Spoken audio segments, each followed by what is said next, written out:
लोकतंत्र का महापर्व चुनाव, जिसमें जनता अपनी ताकत दिखाती है, जिसमें जनता अपनी सरकार चुनती है और कई जगह जनता के चुने हुए प्रतिनिधि कई बार वोट देकर किसी अहम पद पर किसी खास को बैठाते हैं। चुनाव ही वो प्रोसेस है जो जनता को ताकतवर बनाती है, जनता को ताकत देती है। अगर चुनाव ना हो तो जनता की शायद ही कोई पूछ परख हो, लेकिन जब चुनाव में धांधली होने लगे तो क्या हो? चंडीगढ़ में मेयर के चुनाव में भी कुछ ऐसी ही धांधली होने का आरोप लगा और इसमें सबसे बड़े आरोपी बने खुद चुनाव के अधिकारी, यानी कि रिटर्निंग अफसर। वो अधिकारी जिन पर चुनाव कराने की जिम्मेदारी होती है, लेकिन इससे पहले कि जनता का हक मारा जाता, लोकतंत्र पर धब्बा लगता, लोकतंत्र की हत्या होती, मामला सुप्रीम कोर्ट पहुंच गया और फिर सुप्रीम कोर्ट ने सबूतों के आधार पर ना सिर्फ एक बड़ा निर्णय दिया बल्कि लोकतंत्र को कमजोर करने में जुटे अधिकारी को करारी फटकार भी लगाई और नोटिस देकर जवाब भी मांगा। चंडीगढ़ मेयर चुनाव में सुप्रीम कोर्ट ने एक बड़ा ही ऐतिहासिक निर्णय दिया है। कोर्ट ने चुनाव अधिकारी को फटकार लगाते हुए अमान्य किए गए 8 वोटों को मान्य करते हुए आपके उम्मीदवार कुलदीप कुमार को विजयी घोषित कर दिया है। इसके साथ ही चुनाव में गड़बड़ी के आरोप में रिटर्निंग अफसर अनिल मसीह को कोर्ट ने उनके आचरण के लिए कारण बताओ नोटिस जारी किया है, जिसके जवाब के लिए मसीह को 3 हफ्ते का समय दिया गया है। मामले की सुनवाई करते हुए सीजेआई डीवाई चंद्रचूड़ ने कहा कि सभी 8 वोट याचिकाकर्ता उम्मीदवार कुलदीप कुमार के फेवर में थे। रिटर्निंग अफसर ने अपने अधिकार से बाहर जाकर काम किया।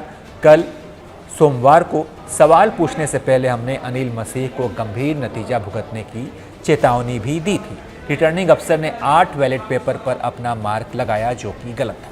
सुनवाई के दौरान बीजेपी कैंडिडेट के वकील ने कोर्ट से कहा कि अगर चुनाव में गड़बड़ी हुई है तो चुनाव को रद्द करके नए चुनाव कराए जाए, जिस पर आप कैंडिडेट के वकील ने कहा कि ये दोबारा चुनाव इसलिए कराना चाहते हैं कि इसका फायदा वो दोबारा से उठा ले जाए। मामले में कल भी सुप्रीम कोर्ट ने सुनवाई की थी। सुप्रीम कोर्ट ने रिटर्निंग अफसर अनिल मसीह से कई सवाल लगे, कई तरह के सवाल पूछे। उनसे पूछा गया था कि आपने मतपत्रों पर क्रॉस के निशान क्यों लगाए, ऐसे क्रॉस का निशान लगा हुआ था उस पर, जिस पर अधिकारी ने कहा कि मैं पहचान कर रहा था कि कौन सा मतपत्र सही है, कौन सा गलत है। फिर कोर्ट ने कहा कि आपके पास मतपत्रों पर केवल सिग्नेचर करने के अधिकार हैं, आपने मतपत्रों को खराब किया। सुप्रीम कोर्ट ने चुनाव अधिकारी को डांट लगाते हुए कहा था कि आपने लोकतंत्र की हत्या की है और सुप्रीम कोर्ट ऐसा होने नहीं देगा। इसके बाद कोर्ट ने खुद ही बैलेट पेपर और सारे सबूतों की जांच करने का निर्णय लिया, सबकी खुद से जांच की, जिसके बाद आज कोर्ट ने अपना निर्णय सुना दिया है। आपको बता दें कि 30 जनवरी को मेयर पद के लिए चुनाव हुआ था, जिसमें चुनाव रिटर्निंग अफसर ने आम आदमी पार्टी के खाते में दिए गए 8 वोटों को अमान्य घोषित कर दिया था, जिससे बीजेपी प्रत्याशी को 4 वोटों से जीत मिली थी। भाजपा को 16 तो वहीं आम आदमी पार्टी को 12 वोट मिले थे। चुनाव हारने के बाद से आम आदमी प्रत्याशी कुलदीप वहीं पर फपक कर रोने लग गए। मामले को वो हाई कोर्ट ले गए, लेकिन वहां से उन्हें अंतरिम राहत नहीं मिली।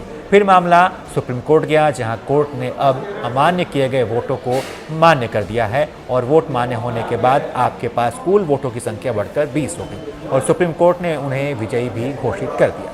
सुप्रीम कोर्ट से मिली इस जीत के बाद से अरविंद केजरीवाल ने भी मीडिया के सामने आए और बीजेपी पर जमकर निशाना साधा। राहुल गांधी से लेकर तमाम दिग्गज इस मामले में भाजपा को घेर रहे हैं। खैर, इस पूरी खबर पर आप क्या सोचते हैं? चुनाव अधिकारी आखिर गड़बड़ी क्यों कर रहे थे और किसके कहने पर कर रहे थे? इस पर आप क्या सोचते हैं? अपनी राय कमेंट कर बताइए और तमाम अपडेट्स के लिए आप देखते रहिए एबीपी लाइव।